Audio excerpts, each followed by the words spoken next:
யாரு என்ன உதவிய என்ன விஷயத்துக்காக எந்த டைம்ல கேட்டிருந்தாலும் அதை செய்ய தயங்காத ஒருத்தர். அது வந்து அவர் சொன்னது வந்து ரொம்ப மிகை போல தெரியும். ஆனா அது அது வந்து மிகை இல்லாம சொன்னா ஆக்சுவலா அவர் எவ்வளவு சொன்னாலும் காளியண்ணாவை பத்தி கம்மி தான். அவர் கேரக்டர் எப்படியோ கிட்டத்தட்ட அவரோட டேலண்ட்டும் அப்படிதான்.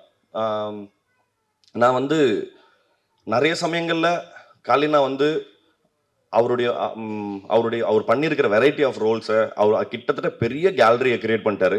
நான் ரொம்ப ஷார்ட் ஃபிலிம் சமயத்தில் காளியண்ணாவை பார்த்து நம்மளும் இந்த மாதிரி ஆக்ட் பண்ணோம் அப்படின்னு சொல்லுவேன். ஆனால் அவர்கிட்ட கேட்டால் அவர் வேற மாதிரி சொல்லுவார். ஆனால் உண்மை என்னன்னா, உண்மையாகவே காளியண்ணாவை பார்த்து நம்மளாம் இந்த மாதிரிலாம் நடிக்கணும், இந்த மாதிரிலாம் ரொம்ப கான்ஃபிடென்ட்டாக எக்ஸ்பிரஸ் பண்ணணும் அப்படின்னு நான் நினச்ச ரொம்ப சொற்பமான நடிகர்களில் காளியண்ணா ஒருத்தர்.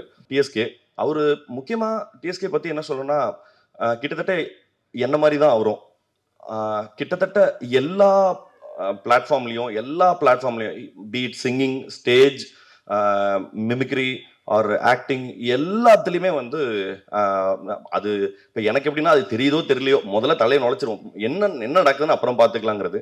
பட் அது ஒரு பெரிய ஸ்பிரிட்னு நினைக்கிறேன். அந்த ஸ்பிரிட்டை வந்து கடைசி வரைக்கும் அந்த ஸ்பிரிட் வந்து அவருக்கு பெரிய ஈல்டை கொடுக்கணும் அப்படிங்கிறது என்னுடைய மனமார்ந்த வாழ்த்துக்கள்.